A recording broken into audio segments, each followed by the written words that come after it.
ନୟାଗଡ଼ ବାଂଲାଦେଶରେ ହିନ୍ଦୁମାନଙ୍କ ବିରୋଧରେ ହେଉଥିବା ଉତ୍ପୀଡ଼ନ ପ୍ରତିବାଦରେ ଶୁକ୍ରବାର ନୟାଗଡ଼ ହିନ୍ଦୁ ସୁରକ୍ଷା ମଞ୍ଚ ପକ୍ଷରୁ ଜିଲ୍ଲାପାଳଙ୍କୁ ପ୍ରଧାନମନ୍ତ୍ରୀଙ୍କ ଉଦ୍ଦେଶ୍ୟରେ ଏକ ଦାବିପତ୍ର ପ୍ରଦାନ କରାଯାଇଛି। ମହାବୀର ହନୁମାନ ମନ୍ଦିରଠାରୁ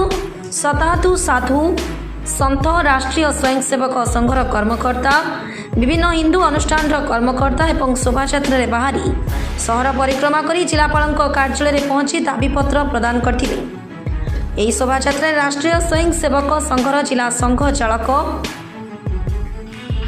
ହରପ୍ରସାଦ ରଣସିଂହ, ମକ୍ଷୟ କୁମାର ନାୟକ, ଗଣେଶ୍ୱର ପରିଡ଼ା, ସନ୍ତୋଷ ପ୍ରଧାନ, ଭଗବାନ ଦେହୁରୀ, ପ୍ରକାଶ ପ୍ରଧାନ, ଦୟାନିଧି ରଥ, ଅଭିମନ୍ୟୁ ପରିତଙ୍କ ସମେତ ବିଶ୍ୱ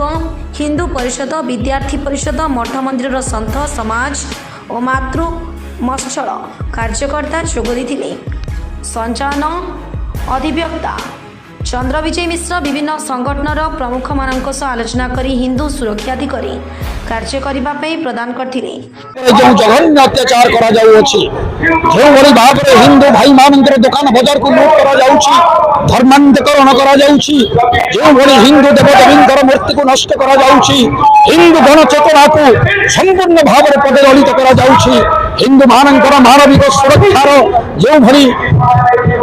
तांगर जो अधिकार रहिछि सेतुर तांको वंचित करा जाउछि, ता विरुद्ध रे तेणु हिंदू सुरक्षा मंच तरफ आज ये शोभायात्रा आयोजन करा जाइछि। लक्ष्य हेउछि हिंदू मानक समान अधिकार सम्बन्ध सचेतन करिबा एवं ता सहित जिला प्रशासन तथा सरकार को अवगत कराइबा जे जो रोहिंग्या माने आसिचंती बेआईन भावरे एठी रहउचंती, जो बांग्लादेशी माने आसी बेआईन भावरे एठी रही सेमाने लोकमाननको भयभीत करुचंती, सेमानक विरुद्ध रे दृढ़ कार्यानुष्ठान ग्रहण करा जाऊ। भारत सरकार को मध्य अनुरोध करा जाउछि, जो थारे भी हिंदू मानक ऊपर अत्याचार करा जाउछि से देश को आक्रमण करिबा पाई भारत सरकार निजको प्रस्तुत करंतु। कारण आपण जानिचंती यहूदी मानक ऊपर अत्याचार हेले इस्राएल सह करि पारे नाही, ठीक सही बली हिंदू मानक ऊपर अत्याचार होतिला बेले भारत वर्ष सरकार नीरव रहिबा उचित नुहे। एई कथा हिंदू समाज को कहिबा पाई एवं हिंदू समाज माध्यम सरकार निकट में दाबी को उपस्थापन करने आज ये कार्यक्रम आयोजन करा जाइछि। लक्ष्य होउछि हिंदू मान को सचेतन करबा एवं बांग्लादेश जो हिंदू मारण नीति चली ता विरुद्ध रे समस्ते जागृत हेबा। संतोष प्रधान, नयागढ़। देखो बांग्लादेश में जो भली भाव में बलपूर्वक गोटे सरकार को परिवर्तन कर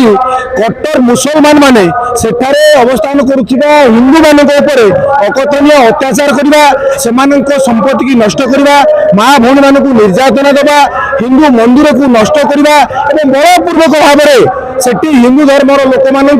धर्मांतरीकरण कर लगी विरुद्ध सारा भारत में रोकता हिंदू माने दुखित मर्माहत ताकू आखि आगे रखी ए कष्ट को आम विश्व दरबार रे एवं विश्व उत्थापन करने हिंदू माने एकाठी होगी प्रति जिला हेडक्वार्टर राज्यपाल उद्देश्य महामहिम राष्ट्रपति उद्देश्य गोटे दाबीपत्र जिलापाल माध्यम आम प्रदान करने स्थिरीकृत करूँ। तदनुसार आज नयागढ़ जिलार समस्त धर्म अनुष्ठान समस्त कार्यकर्ता माने एवं नयागढ़ बुद्धिजीवी माने हिंदू भाई माने शह शह परिमाण एकत्रित होई स्वेच्छाकृत भाव में जिलापाल ऑफिस सामने उपस्थित होई तांकर दाबी की उपस्थापन करुचंती कि तुरंत हिंदू पर जो आक्रमण होउछि ताकू बंद करा जाओ, नचेत भारत में रहउतबा समस्त हिंदू माने जागृत हेलेनी एबे से हिंदू माने यदि आगु को बड़ आंदोलन करिवे ताहाले एठी जो रहउतबा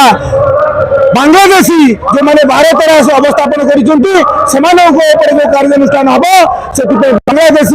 तथाकथित जो कट्टर शासक अच्छी से दायी रहा। आम सचेतन कराऊँ कि तुरंत ये जो अत्याचार चली धर्मानुष्ठान जो आक्रमण चली धर्मांतरीकरण चली माँ भौणी मान जो निर्यातना चली तुरंत बंद कर। नयागढ़ दीपक कुमार दास का रिपोर्ट, ओडिशा खबर।